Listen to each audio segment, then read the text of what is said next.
우리 옆에 분들에게 이렇게 함께 고백하겠습니다. 당신은 복받은 사람이십니다. 당신은 복받은 사람이십니다. 혹시 어떤 복을 받으셨는지 느껴지시나요? 예, 그래요. 사랑하는 가족들이 있다는 거, 또 함께 예배하는 식구들이 있다는 거, 또 누구보다도 하나님이 나와 함께 하신다는 것이 우리가 복받은 가장 중요한 증거인 줄 믿습니다. 지난 주일 교회 창립 108주년 기념주일 예배가 하나님의 풍성한 은혜 가운데 잘 진행이 되었습니다. 두 선교사님을 통해서 우리에게 꼭 필요한 말씀을 하나님께서 허락해 주셨고요. 또 창립 110주년, 120주년을 향해서 또 힘차게 나아갈 수 있는 그런 힘과 방향을 제시해 주시는 은혜의 시간이었습니다. 이영철 선교사님께서 그런 말씀 하시더라고요. 우리 교회 분위기가 너무 좋다고. 우리 교회 분위기가 너무 좋아서 이영철 선교사님은 진짜 거리만 가까우면 매주일 예배 드리고 싶다고 그렇게 말씀하시더라고요. 언제로 지난 창립기념주의를 위해서 기도해 주시고 수고해 주신 모든 분들께 감사드리고요. 우리 수고하신 분들께 우리 감사의 박수 함께 서로서로 보냈으면 좋겠습니다. 그 무엇보다도 이 모든 일을 주관하신 우리 하나님께 영광의 박수 올려드리겠습니다. 제가 지금 여러분들 얼굴을 뵈니까는요, 이제 상기되어 있으신 것 같아요. 우리 자녀분들 만날 생각에 또 가족분들과 함께할 시간에 대한 기대감으로 행복한 얼굴이신 것 같습니다. 그렇습니다. 명절은 우리에게 행복한 시간입니다. 나에게 가장 소중한 존재인 가족들과 함께하는 시간이기 때문이죠. 그런 오늘의 하나님께서 우리에게 주신 말씀은 로마서 12장 1절에서 2절 말씀인데, 이 말씀이 명절의 의미와도 연결되는 부분이 있는 것 같습니다. 명절이 내가 평상시에 잊고 살던 소중한 관계를 확인시켜주는 시간인 것처럼 오늘 말씀도 우리가 평상시에 잘 잊고 사는 소중한 사실을 우리에게 일깨워주는 말씀이기 때문입니다. 자, 그럼 어떤 의미에서 그런 것인지 오늘 말씀 속으로 함께 들어가 보겠습니다. 우리 오늘 본문 1절 말씀 좀 함께 읽겠습니다. 시작. 그러므로 형제들아, 내가 하나님의 모든 자비하심으로 너희를 권하노니 너희 몸을 하나님이 기뻐하시는 거룩한 산 제물로 드리라. 이는 너희가 드릴 영적 예배니라. 아멘. 네, 오늘 말씀이요, 그러므로라는 말로 시작이 되는데 상당히 중요한 부분입니다. 자, 언뜻 보면 그냥 평범한 접속사인 것 같지만은요, 이 그러므로는 로마서 1장에서 11장까지의 모든 내용들을 다 받아서 12장부터 나오는 후반부를 연결하는 의미에서 사용된 그러므로입니다. 화면에 보이시는 것처럼요, 로마서는 크게 두 부분으로 나눠지는데요. 앞부분은 1장에서 11장까지로 여기에 나오는 내용은 우리가 믿어야 할 내용이 무엇인지, 또 우리의 구원을 위해서 하나님께서 어떤 일을 행하셨는지에 관한 내용입니다. 자, 그러한 11장까지의 내용을 다 받으면서 그러므로라는 말로 연결을 하면서 그렇게 믿는 자는 어떻게 살아가게 되는지가 12절부터 나오는 내용입니다. 이런 로마서 말씀을 보시면서요, 이런 생각을 하시는 분이 또 계실지도 모르겠습니다. 아니, 앞에서는 행함보다 믿음이 먼저라고 강조하더니 또 뒤에 가서는 다시 행함을 강조하네? 이게 뭐지? 뭐 이런 생각이 혹시 드신 분 계시나요? 이런 생각이 들면서 믿는 자의 삶이 이러저러해야 한다라는 말씀이 좀 부담스럽게 느껴질 수도 있을 것 같습니다. 때로 성경 읽기를 좀 부담스러워 하시는 분들께 그 이유를 여쭤보면 이렇게 말씀하시는 부분이 있습니다.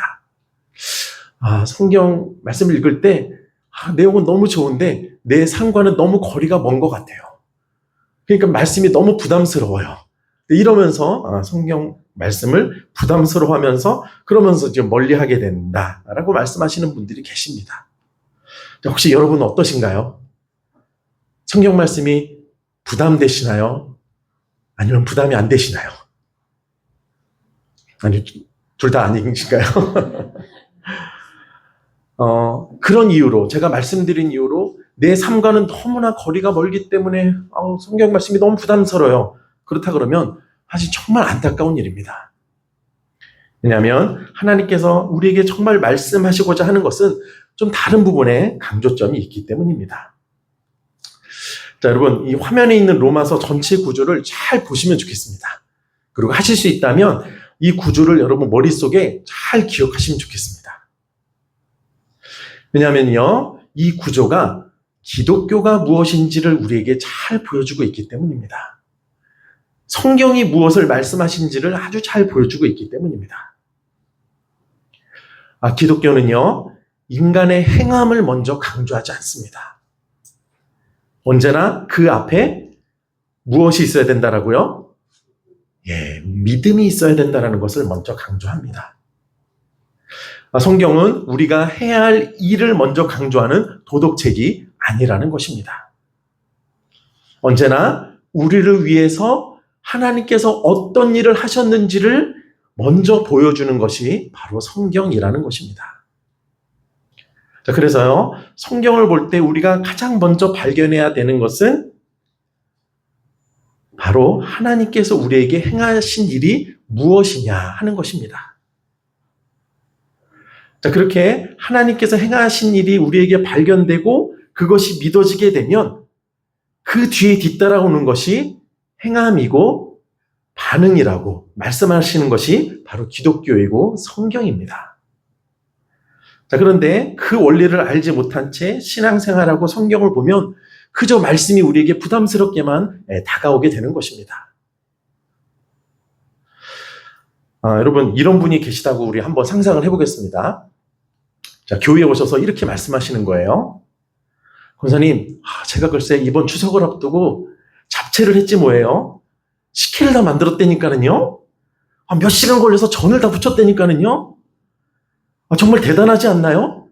제가 그만큼 자식들 사랑하는 거 느껴지지 않으시나요? 이런 이야기를 들으신다면 여러분 어떤 마음이 드실 것 같으세요? 그거 당연한 거 아니야? 그런 마음 들지 않으실까요? 물론 말씀은 그렇게 안 하시겠지만 속으로 다 하는 거 아닌가? 이런 생각 들지 않으시나요? 네. 왜요? 왜 그런 일들이 우리에게 당연하게 느껴지죠? 수고를 하는데도 왜 그런 일들이 우리에게 당연한 일로 여겨지는 거죠? 그 안에는 가족에 대한 사랑이 있기 때문입니다. 자녀를 사랑하기 때문이죠. 여러분, 내 새끼 입에 뭐가 들어가는 모습만 봐도 어때요? 배가 부르잖아요. 그 사랑 때문이라는 것입니다. 제가 고구마 전과 겉절이 김치를 참 좋아하는데요. 명절에 갈 때면 항상 그 음식을 하시는 모습을 볼 수 있었습니다. 허리 다리는 쑤신다라고 하시는데 늘 그 음식을 하시는 거예요. 몸은 힘든데 얼굴은 별로 힘들어 보이지 않으셨습니다. 아마 여러분도 마찬가지일 거라고 생각을 합니다. 왜요? 수고가 없는 것은 아니지만 그 행함의 동기가 사랑이기 때문입니다. 지금 바로 바울이 그 말씀을 하고 있는 것입니다. 성경이 바로 그 말씀을 하고 있는 것입니다. 하나님께서 하신 일이 무엇인지를 알게 되면, 믿게 되면 행함과 반응은 자연스럽게 뒤따라오게 되어 있다라는 것입니다. 자, 그런데 유대인들은 자꾸 이 순서를 반대로 생각을 했습니다. 내가 전도 붙이고 식혜도 담그니까 자식들 사랑하는 것 아니냐고 자꾸 생색을 내는 것처럼 내가 이런 일도 하고 저런 일도 하니까 내 믿음이 좋은 것이라고 생색을 냈습니다. 하지만 바울은 그 순서가 잘못되었다라는 것입니다. 행함 앞에 무엇이 먼저 와야 된다고요? 믿음이 먼저 와야 된다는 것입니다. 그럴 때 행함이 뒤따르게 되고 그것이 진짜 기독교라고 하나님이 성경을 통해 말씀하기 원하시는 것이라고 말씀하고 있는 것입니다. 자, 그런 의미에서 오늘 본문 가장 앞에 그러므로라는 말이 나오고 있는 것입니다. 우리 마을에서는 흔한 풍경이라서 이 의미를 보다 잘 느낄 수 있는데요. 이제 가을 추수 시절이 되어서 이번 주 보니까 벌써 벼를 추수하는 곳이 있더라고요. 자, 그렇게 쌀을 추수하게 되었다라는 것은 앞서 무엇을 했기 때문인가요? 예, 봄에 모를 심었기 때문입니다. 또 감이 무르익은 것을 볼 수 있는데 그렇게 감을 딸 수 있는 것은 앞서 어떤 일이 있었기 때문인가요? 그렇습니다. 묘목이 심겨졌기 때문입니다. 꽃이 피는 것, 열매 맺는 것은 씨앗이 먼저 심겨졌기 때문입니다. 열매가 먼저가 아니라 씨앗이 먼저인 것입니다. 자, 그런데 우리는 자꾸 열매만 묵상할 때가 많이 있는 것 같습니다. 나는 왜 제대로 못 사는 거지? 왜 이렇게 제대로 신앙생활을 못하는 거지? 이런 열매들이 집중할 때가 많은 것 같습니다. 자, 그런 생각이 들면 마음이 무거워지고 신앙생활도 별로 재미가 없습니다. 자, 그런데요, 그것은 하나님께서 원하시는 모습이 아니라는 것입니다. 하나님께서 우리가 먼저 보기를 원하시는 것은 무엇인가요? 네, 이 뒷부분의 내용이 아니라 앞부분에 먼저 집중하기를 원하십니다. 하나님께서 우리에게 어떤 일을 행하셨는지를 먼저 보라는 것입니다. 그리고 그것을 먼저 믿으라는 것입니다. 자, 그러면 열매는 어떻게 돼요? 예, 우리 삶에 자연스럽게 맺히게 될 수밖에 없다라는 것입니다. 우리 삶에 꽃이 피게 된다라는 것입니다.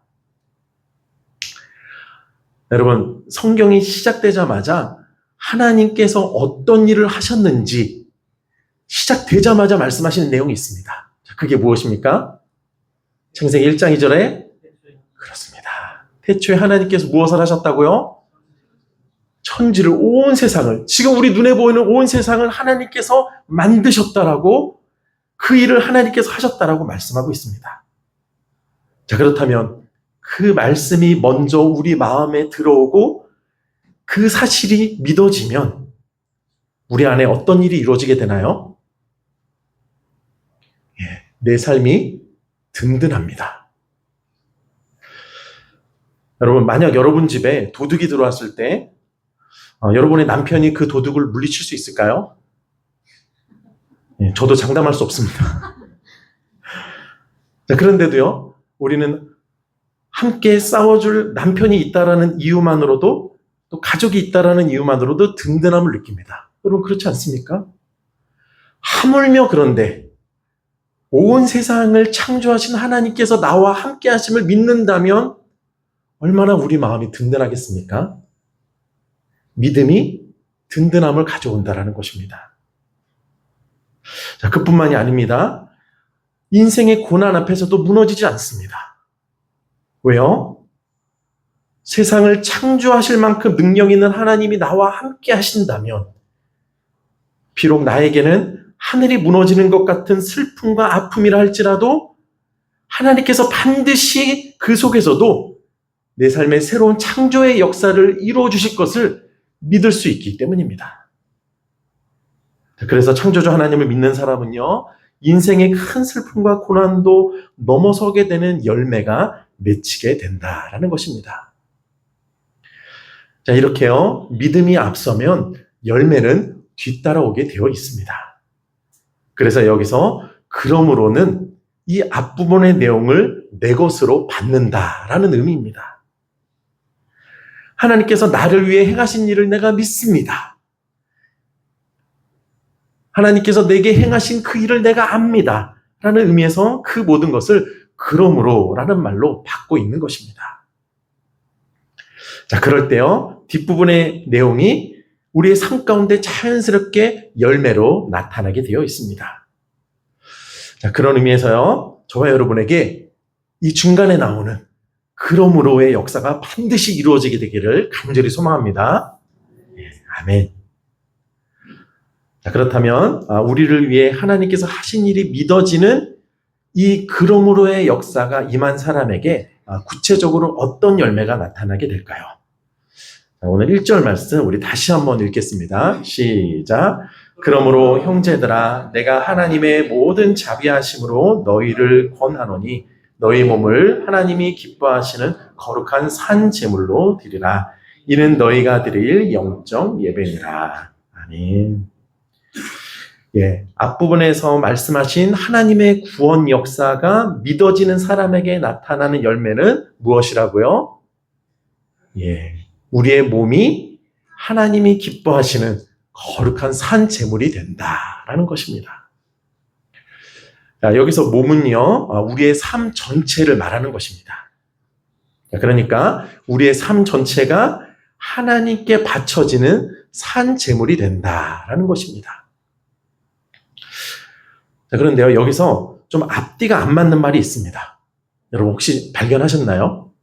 좀 어색한 말이 있어요. 어떤 단어냐면 바로 산 제물이라는 단어입니다. 자, 여러분, 제물은 본래 어떤 상태가 돼야 되죠? 죽어야 됩니다. 잘 아시네요. 제물은 죽어야 됩니다. 근데 어떤 제물이라고요? 산 제물이라고 말씀하고 있습니다. 자, 이것이 어떤 의미일까요? 자, 이 의미가 갈라디아서 2장 20절 말씀에 잘 담겨 있는데요. 우리 화면을 보시고 함께 읽겠습니다. 시작. 내가 그리스도와 함께 십자가에 못 박혔나니 그런즉 이제는 내가 사는 것이 아니요 오직 내 안에 그리스도께서 사시는 것이라. 이제 내가 육체 가운데 사는 것은 나를 사랑하사 나를 위하여 자기 자신을 버리신 하나님의 아들을 믿는 믿음 안에서 사는 것이라. 아멘. 그러므로의 역사를 경험한 사람들은요, 내가 죽어야 할 자리에 예수님께서 대신 죽으셨음을 믿는 사람들입니다. 그래서 그때부터 내가 사는 것이 아니라 누가 사는 것입니까? 그렇습니다. 내 안에 계신 예수님이 사시는 것입니다. 그래서 산 제물이 된다는 것은 이전에 나는 죽고 나의 옛사람은 죽고 예수님으로 사는 삶이 된다라는 의미입니다.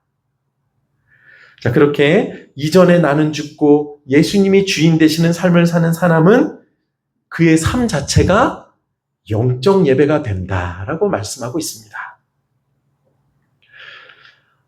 여기서 우리는 또 중요한 단어를 발견하게 되는데요. 바로 영적이라는 단어와 예배라는 단어입니다. 여러분, 보통 영적이라고 하면 가장 먼저 어떤 모습이 좀 떠올려지시나요? 영적이다. 흔히 방언을 하거나 예언을 하거나 그런 이제 모습들이 먼저 떠올려지기 쉽지만 여기서의 영적이라는 단어는 좀 다른 뜻을 가지고 있습니다. 자, 그 헬라어는 로키코스라고 하는데요. 그 뜻은 합당한 이성적인이라는 뜻을 가지고 있습니다. 자, 그렇다면 영적 예배는 어떤 예배인가요? 그렇습니다. 하나님께서 나에게 베풀어 주신 은혜를 생각할 때 나의 삶 전체를 하나님께 바치는 것은 너무 이치에 합당한 예배라는 것입니다. 너무 당연한 결과라는 것입니다. 하나님께서 나를 위해 하신 일들을 생각하면 내가 나의 삶 전체를 하나님께 드리는 것은 이성적으로도 너무 합당한 결론이라는 것입니다. 자, 그런 의미에서 영적 예배다라고 말씀하고 있습니다. 자, 또 하나 중요한 것은 바로 예배라는 단어인데요. 우리의 삶 자체가 예배가 되어야 한다라는 이 말씀에 두 가지 반응이 좀 있을 수 있을 것 같습니다. 자, 한 가지 반응은 좀 소스라치게 놀라는 것입니다. 왜요? 아니, 일주일에 1시간 예배 드리는 것도 힘든데 나머지 시간도 다 예배가 돼야 된다고 하니까 깜짝 놀라시는 거예요. 다행히 여러분 가운데 지금 놀라시는 분은 안 계신 것 같습니다. 그리고 또 한 가지 반응은요, 기대하는 것입니다. 자, 이것은 예배의 의미를 잘 이해하시는 분들의 반응인데요. 여러분, 예배가 무엇입니까? 하나님과의 만남입니다. 그래서 하나님께서 우리를 묶고 있던 어둠의 사슬에서 우리를 자유케 해주시는, 풀어주시는 시간입니다. 자, 그런데 그러한 예배가, 그런 하나님과의 만남이 일주일에 1시간만이 아니라 나의 삶 속에서도 계속 경험될 수 있다고 생각한다면 여러분, 기대가 되지 않으십니까? 기대가 되지 않으십니까? 한 번 더 여쭤볼까요? 원하기는 그 기대하는 마음이 저와 여러분에게 임하기를 간절히 소망합니다. 아멘. 그렇습니다. 하나님께서 하신 일을 믿는 자에게 나타나는 삶의 열매는요, 그의 삶 전체가 하나님께 드려지는 예배가 되고 그 예배를 경험하는 삶이 된다라는 것입니다. 추석과 같은 명절은요, 나에게 소중한 가족 관계를 확인시켜주는 기쁨의 시간이기도 하지만 또 한편으로 보면 내가 얼마나 한 사람에게 깊은 영향을 주는 존재인지를 깨닫는 시간이기도 합니다. 아마 여러분도 많이 경험하실 텐데요. 여러분 자녀들 보실 때 어떤 마음이 드시나요? 참 신기하다는 생각 들지 않으십니까? 야, 그놈 참 날 많이 닮았네. 이런 생각 많이 들지 않으시나요? 자, 이때 닮았다라는 게 꼭 모습만은 아니더라고요. 어떤 거를 닮나요? 부모님의 생각을 닮고요. 부모님의 말을 닮고요. 나의 습관을 닮고 나의 믿음을 닮습니다. 자, 그래서 그런 자녀들의 모습을 보면서 내가 얼마나 큰 영향을 미치는지를 깨닫게 되는 시간이다라는 것입니다. 자, 그러한 명절에 하나님께서 오늘 말씀을 허락하신 것은, 이 말씀을 주신 것은 분명한 이유가 있다라고 생각을 합니다.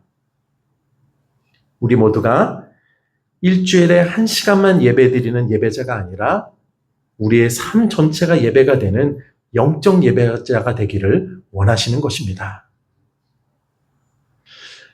바울은요, 자신이 그것을 친히 경험했기 때문에 로마 교회 성도들에게 권면을 하고 있습니다. 내 안에 하나님께서 하신 일에 대한 믿음이 생기니 그 믿음이 자신의 삶 전체를 예배가 되게 하더라라는 것입니다. 말이 달라지고 습관이 달라지고 생각이 달라지는, 그래서 인생 전체가 달라지는 삶의 예배를 드리게 되더라라는 것입니다. 그러니 여러분들도 앞에 있는 그 하나님 행하신 일을 믿음으로, 그러므로의 역사를 경험하여 삶 전체가 예배가 되기를 소망한다라고 말씀하고 있는 것입니다. 그리고 하나님 그 말씀을 통해 우리에게 그렇게 오늘 도전하고 계시는 것입니다. 설교 후에 성찬식을 진행하는 날입니다.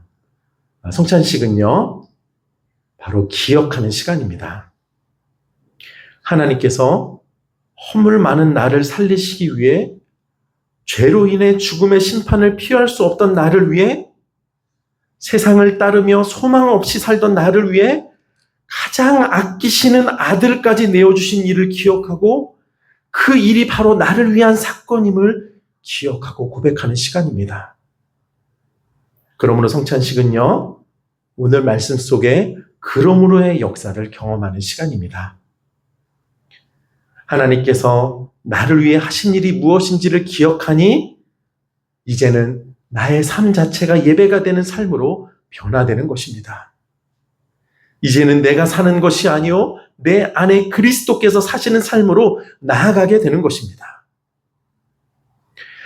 아무쪼록 하나님 말씀 앞에 또 성찬을 통해 하나님께서 우리에게 행하신 일이 다시금 기억되고 믿어짐으로 우리의 삶 자체가 예배가 되어 하나님의 생명과 은혜가 우리를 통해 사랑하는 가족들에게 온전히 흘러가는 역사가, 그리하여 슬픔에 빠진 가족이 위로를 얻고 절망 속에 있던 가족이 힘을 얻으며 보이지 않는 미래로 인해 불안해하던 가족이 인생의 비전과 소망을 발견하게 되는 역사가 이번 추석 명절 가운데 우리 모두의 가정에서 나타날 수 있게 되기를 간절히 축원드립니다.